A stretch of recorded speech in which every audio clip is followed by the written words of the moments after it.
pessoal, sejam bem-vindos ao Até Tardes. A gente sumiu, é verdade. Vocês podem estar bravos, irritados, mas a gente volta, a gente é tipo Dr. Who.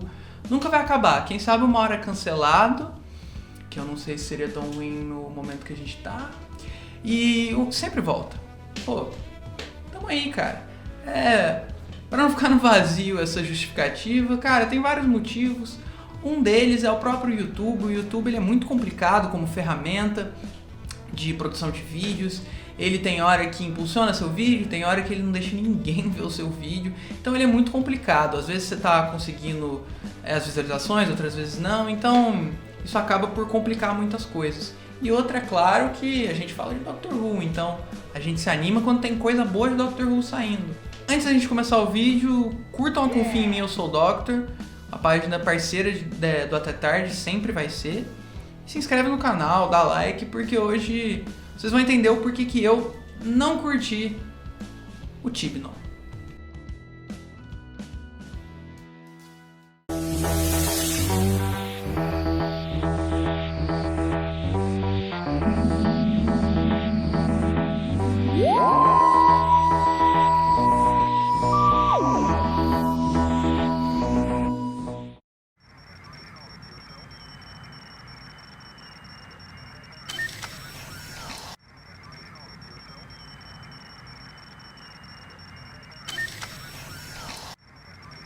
Bom, eu acho que é importante para começar, nos tempos que a gente tá hoje em dia, tempos de muito preconceito, né?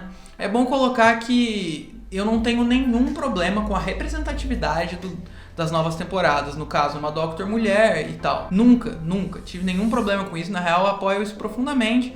Até se vocês verem, o primeiro vídeo desse canal é a gente teorizando se ia ter uma Doctor mulher um dia. Sempre fui muito fã dessa ideia e eu acho que ela concorda muito bem com o cerne de Doctor Who, então é claro, não tem nenhum problema. É importante falar isso, alguns de vocês estão pensando, não, mas é claro, Nathan, quem que ia ter um problema? Tem gente que tem, cara. Então assim, tá? E é bom frisar que o problema nunca tá na representatividade ou nesse tipo de coisa, mas nos maus roteiros, como outras franquias que eu sou um grande fã também sofreram recentemente. Nunca é o problema na representatividade, como alguns grupos gostam de afirmar, mas sim no mau roteiro. O que aconteceu em Doctor Who não foi diferente. Eles trouxeram uma Doctor mulher, uma excelente atriz, que é a Jodie Whittaker, que podia fazer um trabalho excelente, mas entregaram um trabalho de história muito mal feito, infantil, uma coisa extremamente superficial, que não aprofunda nem o personagem dela e nem a história em si. Então assim, é difícil você culpar os atores. Eu acho que todos os atores estão muito bem. Particularmente eu gosto bastante do Graham, do ator do Graham. Eu acho que ele tem um timing cômico muito legal e quando ele precisa ser dramático, ele é dramático. Eu acho que a Jodie tem isso também. O problema, como eu falei, é a escrita. Bom, os personagens que o Chibnall coloca acabam por sempre sendo superficiais. Quando eu digo os personagens, eu digo o Doctor, o Master, esses que sempre estiveram com a gente. Os personagens Companions, eu acredito que ele dá uma profundidade, inclusive maior, você acaba gostando mais dos Companions do que do Doctor, que é um problema. A série se chama Doctor Who, meu amigo Chibnall. Não estamos mais em tempos de 1963, quando os Companions você acabava gostando mais do que o Doctor, no caso aí o Ian e a Bárbara, né, porque o Doctor era um rabugento. Nós já estamos no momento em que o Doctor é o Doctor, meu amigo. Então assim, como você me coloca uma personagem que está o tempo inteiro sorrindo, alegre, otimista, quando o mundo está acabando, quando ela não tem momentos de vulnerabilidade e até quando ela tem, a impressão que fica é que é uma atuação. Não parece que o Doctor realmente está passando por tudo aquilo. Você não sente o peso no personagem. Tem uma fala que eu acho muito interessante, que eu já vi o Tennant falar, o Capaldi falar, o Matt Smith falar, que o Doctor é um personagem que quando você vai interpretar, você precisa dar aquele olhar jovial, porque ele é um cara animado e etc. Mas ele carrega muito peso nos ombros, então você precisa colocar nele uma identificação, algo na atuação que te faça sentir, cara, esse cara já viu muita coisa. Apesar de tudo, tem coisas que ele não está contando. O Moffat gosta muito de falar isso, tem coisas que o Doctor não conta. Mas a doutora, você não sente isso. Bom, e ironicamente, com tudo isso que eu tô falando, recentemente saiu no YouTube, na verdade eu não sei se foi recentemente, mas eu vi recentemente, e foi mostrado pra mim pelo Mr. Who da Confia em Mim, um vídeo em que o Chibnall, em 1986, está criticando Doctor Who, falando que podia ser uma série muito melhor, só que acaba ficando preso em roteiros fracos, que só o Doctor sai fugindo de monstros, e é isso aí.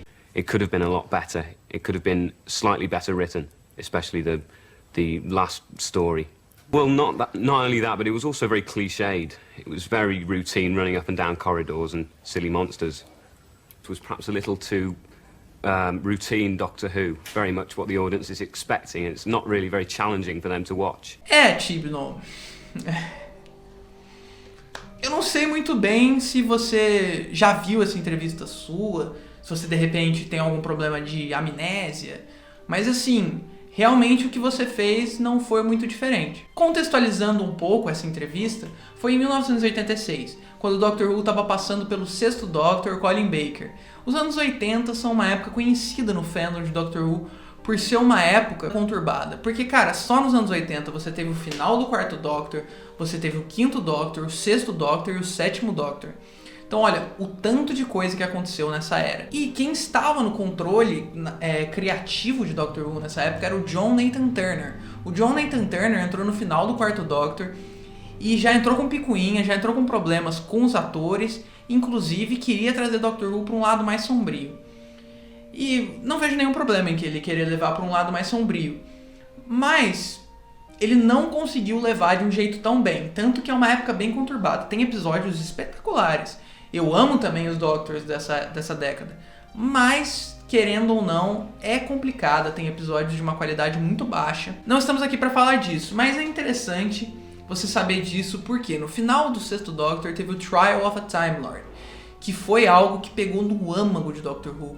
Foi uma história que mexeu com o canon de Doctor Who de uma maneira assim, muito profunda. Foi excelente. Por quê? Foi feito com muita qualidade, muita maestria pelos roteiristas. Claro, não é 10, clinicamente falando, mas é muito boa. Ainda assim te faz se interessar, faz você pensar que interessante, cara, isso sobre Gallifrey, não sabia e tudo mais. O que o Chibnall não conseguiu fazer. Pra fechar, antes de entrar de vez no porquê que eu não gostei do que o Chibnall fez com a lore, é importante falar que eu acho que ele tem sim ideias excelentes. Eu acho que às vezes ele cria coisas que eu falo, quero ver mais disso, mas não é visto. Ele acaba simplificando ao máximo aquilo e você só fala, mas isso aí eu já vi umas 15 vezes com outros personagens. E cara, sinceramente, eu acho que tem potencial. Tudo ali tem potencial, mas enquanto o Chibnall estiver na produção e enquanto a BBC tiver nesse foco, vai rolar não. Agora vamos entrar no que eu acho que vocês realmente queriam saber, que é a lore de Doctor Who e por que eu não gostei do que o Chibnall fez. Primeiro de tudo, origem dos Time Lords. A origem dos Time Lords nunca foi 100% explicada no canon da série. No canon, quando eu digo, é a própria série. Sempre você tem histórias, frases do doutor, diálogos e coisas que te pensam, então Gallifrey surgiu assim?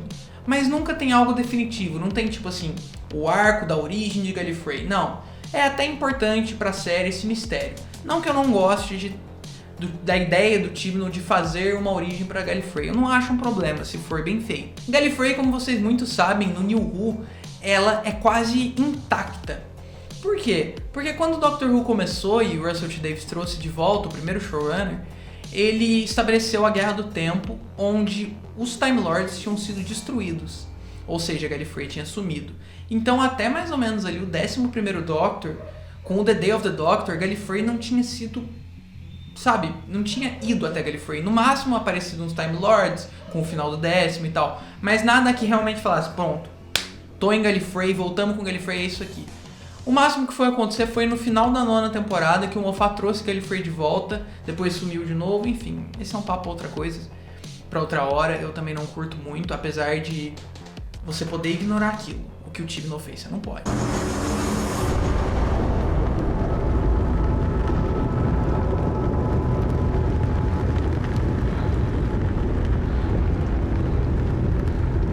Gallifrey sempre foi uma sociedade avançada cientificamente em muitos sentidos.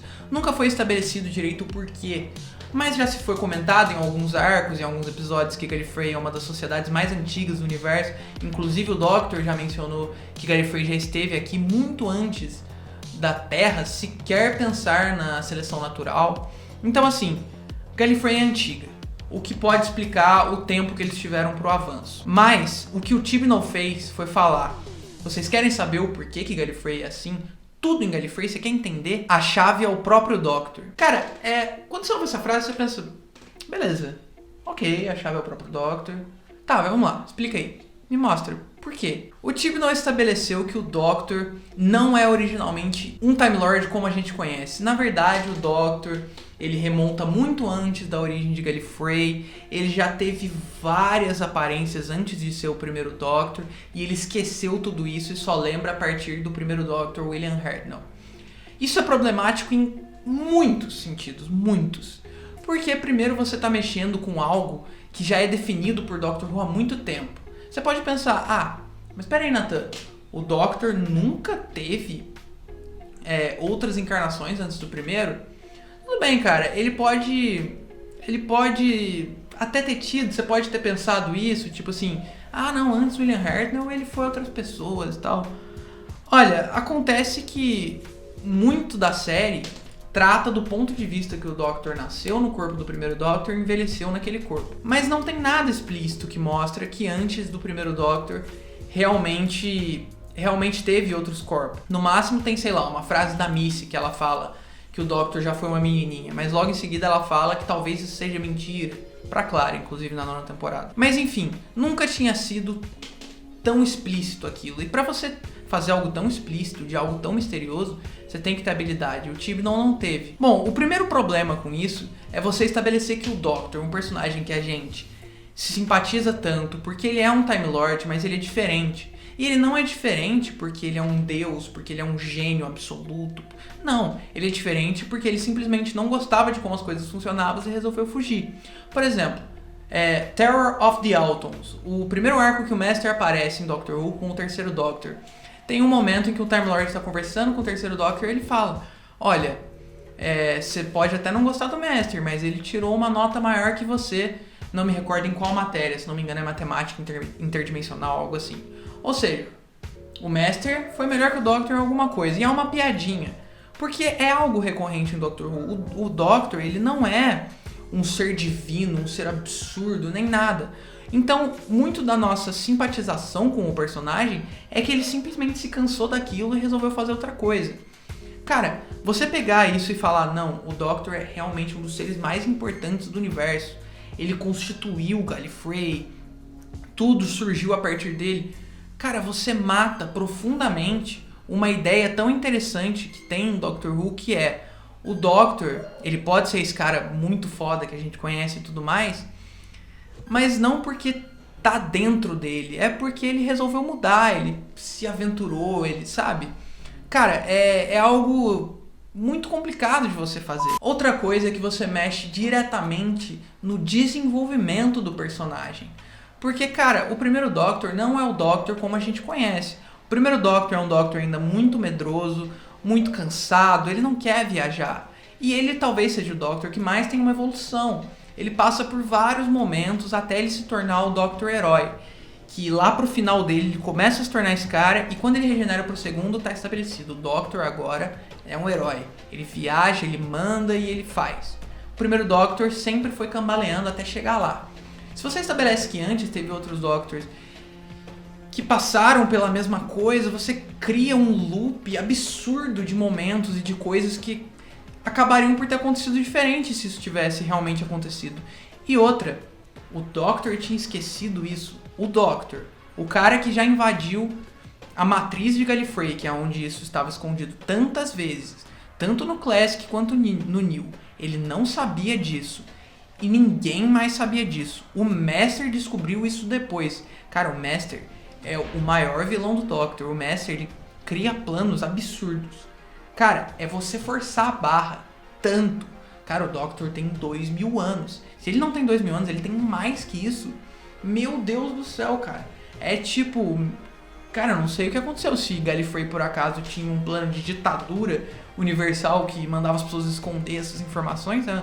Cara, é absurdo. Eu não vou ficar só na opinião, porque um dos exemplos que eu posso dar, que eu já dei alguns inclusive, é o do Three Doctors, cara. Quando os Time Lords vão chamar o primeiro Doctor para encontrar o segundo e o terceiro, é um diálogo mais ou menos assim. O Time Lord chefe fala pro Time Lord que tá comandando ali as questões da linha temporal. Fala, olha, manda outro para falar com ele mesmo. Mas quem? Manda o primeiro de todos, manda a primeira encarnação do Doctor. Os Time Lords não sabiam que eles mesmos tinham feito o Doctor esquecer que ele não era o primeiro. Então, cara, como assim? Ou você tá me dizendo que simplesmente eles falaram Doctor como um título mesmo. Ah não, chama de Doctor. Cara, é assim, me parece um pouco demais. E assim, além de tudo isso que eu tô falando, tem o fato de ser um Master extremamente complicado que faz tudo isso. Porque é um Master que você também não sente medo dele, você não fica ameaçado, porque aquele Master é outro. É um vilão de James Bond, cara. Quando ele vira o Master, o ator tava mandando muito bem antes de se revelar o Master. E quando ele se revela o Master, meu Deus do céu, só falta ele soltar a gargalhada e falar que vai destruir o mundo. Só que eu acho que ele fala isso, né? Antes de terminar isso da lore, eu queria dizer uma coisa. Eu não ligo para retcons, como eu mesmo disse. Retcon é quando você estabelece algo agora que importa, como se aquilo estivesse presente desde o começo. Que, por exemplo, imagina você pega Harry Potter, e aí, sabe os posts da J.K. Rowling, que ela fala que, por exemplo, tal personagem, na verdade, ela muda a sexualidade do personagem. Não muda, mas ela estabelece uma nova sexualidade. Então, aquilo é como se estivesse presente desde o começo da história, mas na história em si não é mencionado. Isso é uma retcon.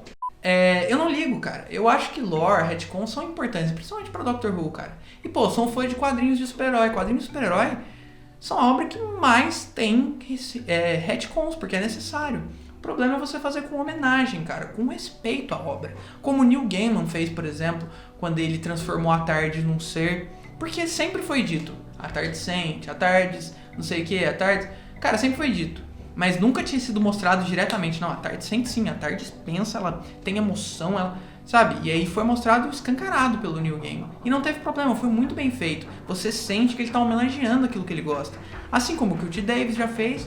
E tirando a 9ª temporada, que pra mim o Moffat erra, quando ele faz o Genesis of the Cybermen, ele faz muito bem.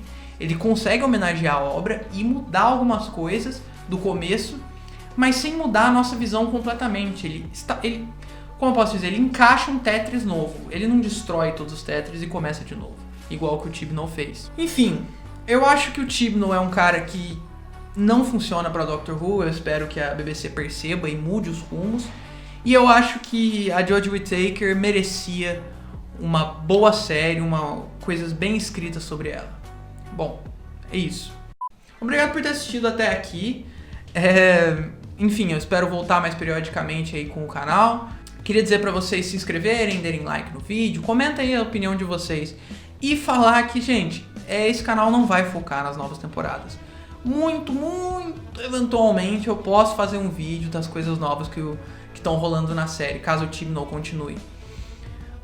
Eu amo Doctor Who e Doctor Who é grande demais, eu não preciso me abster das coisas que estão saindo. E se você tem alguma sugestão, comenta aí. Se você tem alguma ideia diferente, se você discorda de mim, mano, à vontade, cara. Só não me xinga ou, sabe, sei lá. Obrigado, pessoal. Espero que tenha sido elucidativo do meu ponto, porque o que eu penso realmente. Vão ver as outras temporadas do New Who e assistam Classic pra ocupar o tempo de vocês, caso essa quarentena esteja matando vocês. Eu acho que eu nunca assisti tanto Doctor Who na minha vida. Tá, ok, mentira, eu assisto Doctor Who todo dia. Tá, ok, não todo dia. É isso aí, mano. Tá 11.